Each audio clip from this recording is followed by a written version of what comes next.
Hey everyone, it's Captain Foley and Samuel Cockings returning for a brand new Trekyards. Every single week. Yes, today is the next in our series of Axanar specials, and as always, we are joined by the man himself, Alec Peters. Welcome back, Alec. Hey, thanks for having me back. No problem. Today we will be looking at the Korolev class, or the USS Korolev, NCC 1421, based on the USS Armstrong from firstly FASA and then the JJ verse. The Korolev class is one of the older Axanar ships. It had two warp nacelles connected directly to the saucer and a single secondary hull. It should also be noted that Captain Sonia Alexander served aboard a Korolev-class vessel in the battle that brought the Ares into the war. The Korolev class, which is based off of the older FASA or TOS Armstrong class, remains virtually unchanged in this incarnation from Axanar. The JJ design of this ship, of course, makes less sense as it has three warp nacelles for some strange reason and no secondary hull. There is a little-known fan-designed Korolev version for the TNG era, which has a basic two-engine, almost Constitution-type design as well, which I just mentioned to make sure we get all of our ships out on the table, as it were. For Axanar, they fixed JJ's mistake and replaced the center warp nacelle with a secondary hull complete with shuttle bay, which is a design change I like, and it gets a Captain Foley approves thumbs up. So, Alec, is there a particular reason why I made this design change? Is it because maybe three nacelles on such a small ship seems a little bit silly? Maybe for a large dreadnought, but such a small ship? Well, I don't think you go with three nacelles when you don't even have a secondary hull. I just, and there's a logical progression to our ships. So you start off with a destroyer, which has one nacelle. Then you go to the cruiser, which has two nacelles. Then you go to the heavy cruiser, the Korolev, which has two nacelles and a secondary hull. Then you go to the carrier. Then you go to the Geronimo class, which has two nacelles and two secondary hulls. The idea of needing three nacelles is definitely, that's kind of reserved for the whole dreadnought, whether you like them or don't like them. But in my opinion, that's not appropriate for what I just don't know why you would have three nacelles before you had a secondary hull. So we said, get rid of the third nacelle, put in a secondary hull. That, it's just one more way for us to change our ship so that it looks appropriate for our use. So let's talk about scale. The Korolev has a length of 179 meters. Now, that's actually quite small if you compare it to other ships. The Ares is 238 meters long. The Constitution class is 289. But if you go back, the NX-01 is 225 meters long, so 46 meters smaller than the NX-01 is the Korolev. And that was built 94 years earlier, so that's, to give you a feeling of really the scale of this ship. A similar sized vessel of sort of the future is the Nova class at 181 meters, and the USS Defiant, which is the Starfleet's most famous small ship, was only 150 meters. So this ship is only 29 meters bigger, or longer, should I say, than the Defiant. Yet it looks so large on screen. Wow. Yeah. When designing these ships, was it decided to keep the ships smaller in design so that the Connies would seem so big and imposing, and a real-world technological advancement in comparison? Yeah, that's pretty much it. Tobias and I have gone back and forth about the size, the big thing is, we have a great ship comparison chart because you really can't tell in Prelude to Axanar the size of these ships. There's really not any comparative scale. You get the idea that they're Star Trek ships, but how big we're not clear.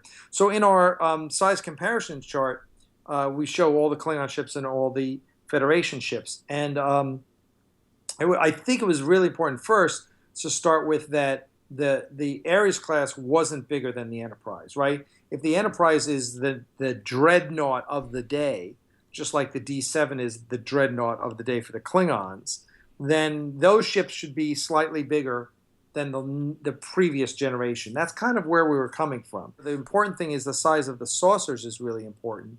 That the saucers all have a relative scale. Like it looks like, as I think, that these ships are all of a modular design. So whether it's the Scout class, the Scout/Destroyer class, or the cruiser, the heavy cruiser, the carrier, you look at them and you go, oh, they make sense. We see why that is the way that is. The Enterprise is the 1701 saucer section is bigger than an Ares. We purposely did that. An Ares saucer section is much more in line with the previous classes. but the length is of the 1701, the Connie, is so much longer just because the nacelles stick out so far in the back. I think part of the reason for the size discrepancy. As far as versus the NX01, I don't have the NX01, and it'll be interesting. I'll tell Tobias to make me a size comparison sample, because we still may wind up tweaking the actual sizes. When you look at the top-down view, you see that the other classes, like the Korolev, have the nacelles tight in underneath the saucer, whereas the Aries classes are a little farther out. I think one thing I want to bring up, I mean, in the graphics, the beautiful graphics you can see next to us, the design aesthetic, when Doug designed the NX01, he was told to make it similar to the Constitution. And as such, nacelles, they come out, as you say, quite far at an angle from a secondary hull, which also comes out further. Whereas most of the Axanar ships, the nacelles are either half under the saucer itself, especially with this class. So while I can say it's 49 meters longer, well, that's because the nacelles are brought in. So I think the size isn't as much of an issue just because of the design. It's far more warlike, even how compressed it is. You're trying to minimize the cross section, for all sorts of reasons, just like the Defiant did, and just like even air. Look at an F-35 versus an F-15. They're bringing everything in. It's tighter, it's smoother, less reflective surfaces. Well, the Korolev has two nacelles similar to those on the older classes of Axanar ships, and even to the ones fitted onto the brand new Aries class. These nacelles go out in favor, however, of the newer Constitution class nacelles only 2 years after the USS Aries was built. So the nacelles of the Korolev are attached, as we said, directly to the saucer, something we rarely see in Star Trek design. Some notable designs are the Saladin, Geronimo, Freedom class, 2S Dreadnought refit, and Miranda class, sort of. So why do you think, Alec, in sort of your newly created Axanar part of the universe, why do you think Federation designers went with attaching the nacelles directly to the saucer and not the secondary hull, since there was one right there? And why do you think this design is rarely used in Starfleet designs? In looking at the Korolev, in one way, it doesn't really make a lot of sense. That you would attach it directly to the saucer section, because the engineering should be in the secondary hull. So why they did that on the Miranda, which kind of set us all off on this course, I don't know, but it's kind of become kind of a design aesthetic that is accepted in the Star Trek universe. The bigger question is, why do you have a secondary hull? What is the purpose of that secondary hull? Is it to house engineering and a big shuttle bay? Those are kind of the questions you have to deal with. So I have a question then. Does the Korolev have maybe more shuttles than more other ships of the same size? And that's why the secondary hull is mainly devoted to that, perhaps? Yeah, it could be. I mean, in war, it depends on what is the function of the ship, right? The function of the ship is, any of these ships is to... They have shuttlecraft in order to be able to conduct certain types of operations, and those operations are that might be planetary assault, in which you need shuttlecrafts for. Certainly, in the world of Axanar, shuttlecrafts play a bigger part in the war than just shuttling people around. Cool. Let's talk about something that we all know well. That's the armaments of the Korolev. So it's armed with 2 top and 2 bottom phaser banks, and another 6 top and 6 bottom pulse phaser cannons. It also has 2 forward and 2 aft torpedo launchers in the roll bar, similar to the Miranda class, and other Axanar era ships. So a heavily armed ship indeed. Given its 12 pulse phaser banks to the only 6 normal phaser banks, that's a clear importance placed on the point defense system. So when do you think this new style of weapon came in? Because obviously it wasn't on the NX-01 for the same purpose. Pulse phasers are, I think, a defensive weapon, not an offensive weapon like your phaser banks would be, or your photon torpedoes would be. So I like the fact that, let's face it, photon torpedoes are meant for light speed warfare, whereas phasers are meant for sublight warfare. You can't use phasers at warp speed. So that being the case, we have very specific reasons for different types of weapons. I think their main function is taking out incoming torpedoes, but I also think they have a function in taking down, overloading a ship's shields. That's more energy that has to be bled off by that ship's shields. I really like this design. Like I said, it's got a great profile and just looks spot on. How much thought went into design aesthetics versus functionality when you developed these ships? It seems like the reintroduction of the secondary hull was a very functional design choice, while still being able to maintain the look of the ship and still trying to meld with the JJ verse a little bit. So, like we talked about, maybe there's additional shuttles in there, or maybe it's a drone carrier, and all that space is for drones. Who knows? I've always been fascinated by the concept of what does a class of starship do? You know, because being big, fast a geek, right? You know, and big, and loving those Franz Joseph designs. You know, listen, I always took issue with Franz Joseph that there was a scout class and a destroyer class. Just put the freaking phasers on the scout class. Why are there two classes? It's one class. It's single NASA. That made no sense. Oh, we're going to send these guys out really lightly armed. You know, but these guys get phasers and photon. That made no sense to me. It always gets back to form follows function, right? That basic tenet of that basic Matt Jeffries design tenet. And that is, I think you think all these things through. So there's a basic logic in what we designed for that reason, for that, okay, we need to show that each class has a specific function and does something a little differently. So the Korolev class is classed as a heavy cruiser, which I think kind of makes sense because it has slightly larger amount of weapons than other pre-Ares class ships. This is likely the heavy cruiser that predates the Constitution class heavy cruiser. And so it's interesting to see that the Federation designers made strides in structural technology to allow the engines to have such thin struts and be so far back on the secondary hull of the Constitution class. And based on the era this film is set, what other technological benefits do you think a heavy cruiser of the time would have, like the Korolev?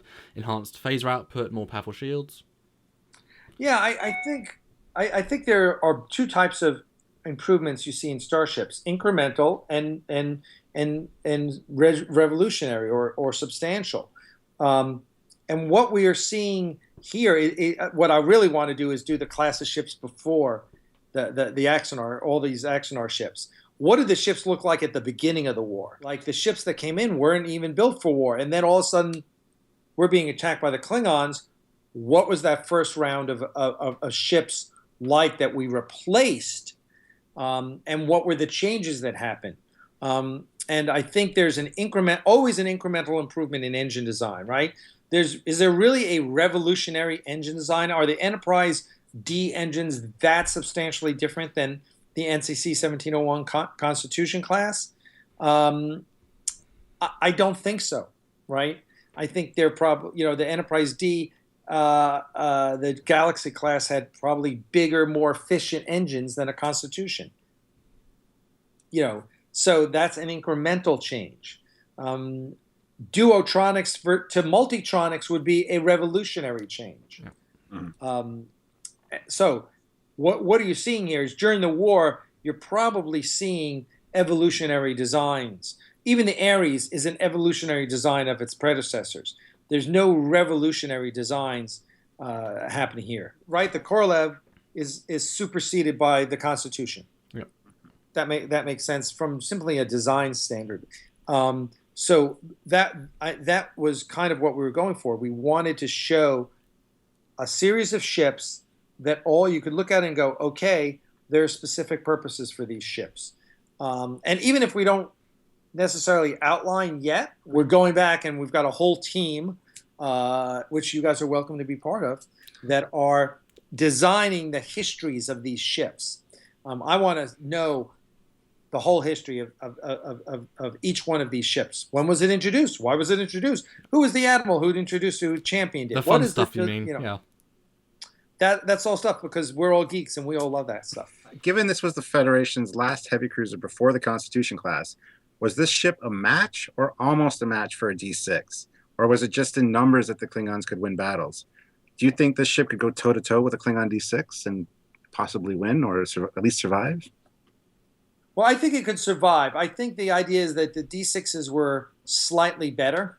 The way I look at it is a D6 was a 0 and a Korolev was a Corsair, maybe. They weren't outclassed like the early Pacific, like the Americans were flying Buffaloes and P-40 Curtiss Warhawks. but I think they were pretty close. One's a little better than the other, and then the question is who's got the better pilots, and who's right, because the human factor is always critical. So early on in the war, the Federation was getting their butts kicked. I always say, by the end of the war, your captains were a lot better because they were survivors.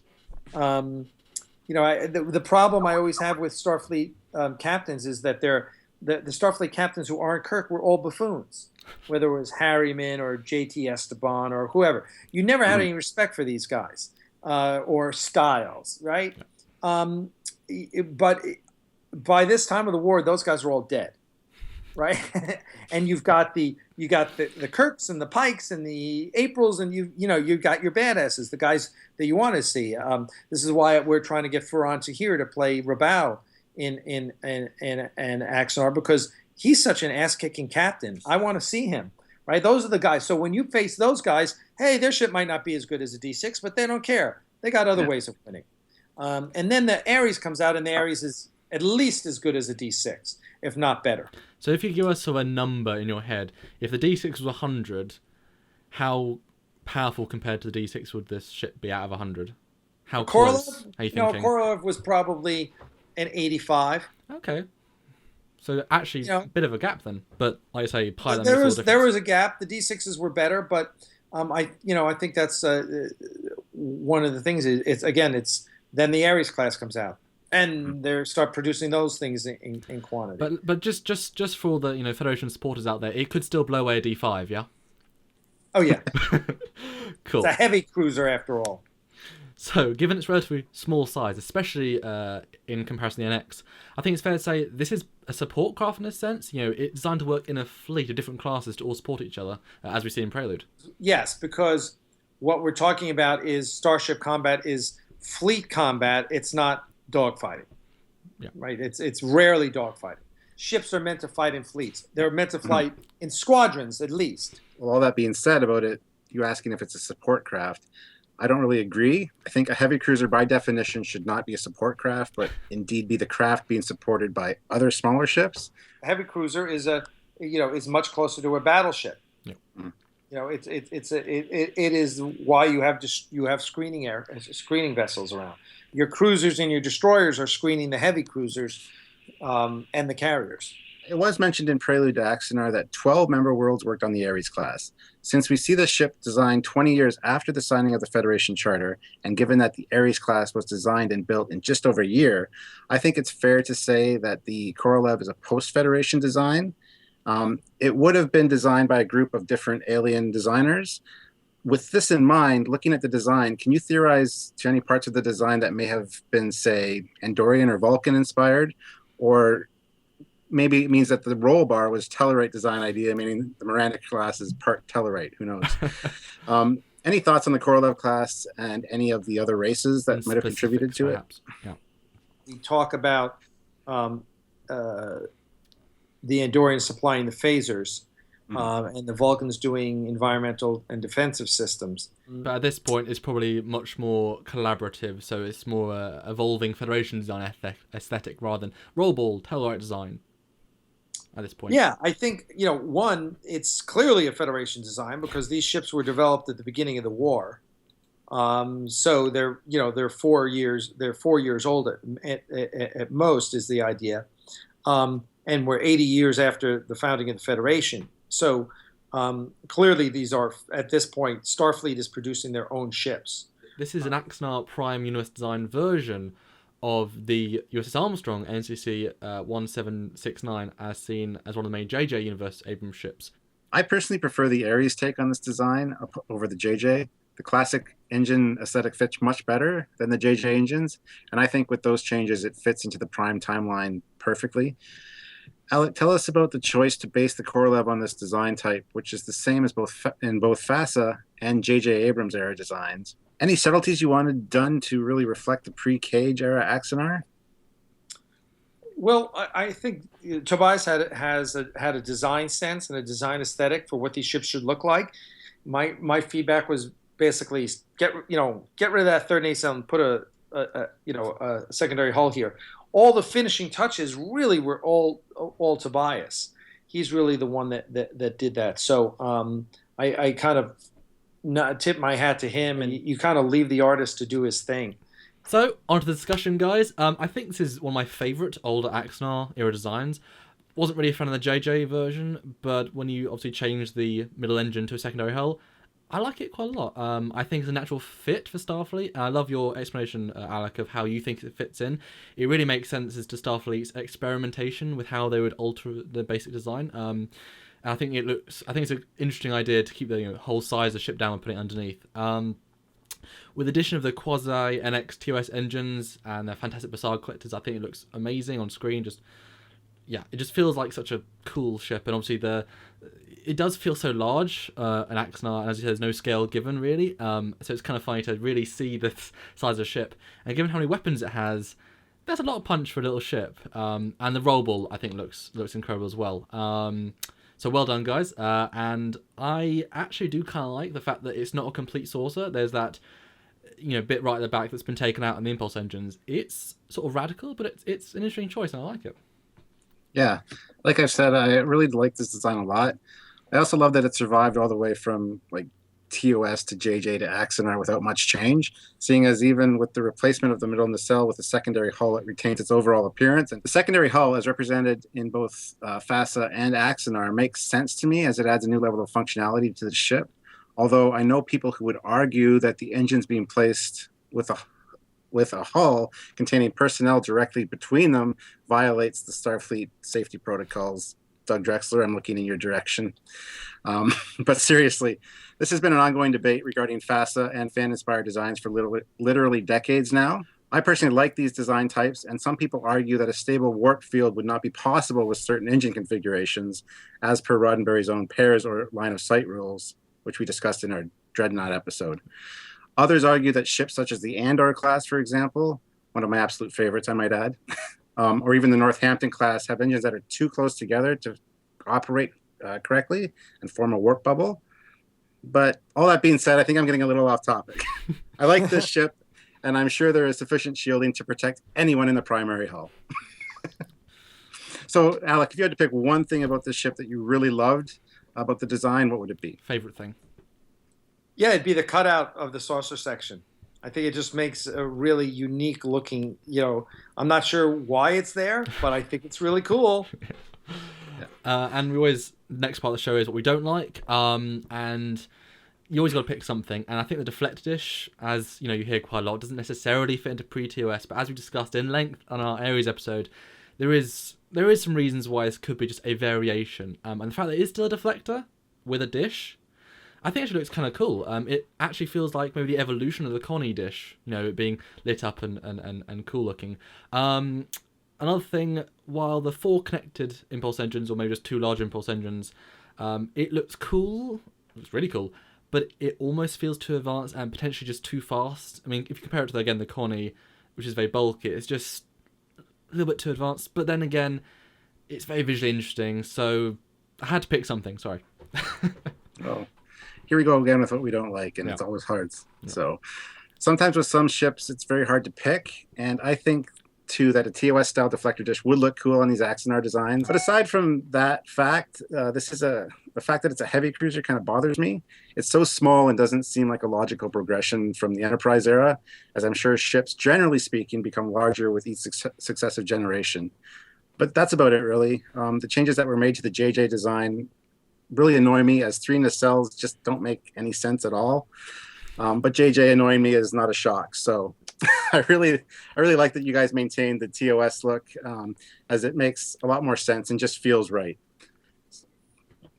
So Alec, if you had to pick one thing you didn't like about the ship, what do you think it might be? If I had to pick one thing I didn't like, it would also be the cutout in the saucer section. No, actually, if it was the thing I didn't like, I would, if I had to change one thing, if you said, Alec, you can change one thing on the ship, I would want the pylons for the nacelles to go into the secondary hull. That's what I would change. I don't think it would look nearly as cool, but that I would change that because it would make more sense design-wise. Well, you can probably just do a variant for Axanar, have it flying around. Well, crew, that's it for this episode of Trekyards. Another Axanar episode under our belts. Hope this has got you even more excited for Axanar, as it is coming soon, eventually, maybe sometime. Or it could already be out. This is the future. Yeah, well, exactly. We all look forward to seeing this ship in action on our screens and perhaps learning a little more about it. Please like and subscribe, as that always helps us out. And follow us on Facebook.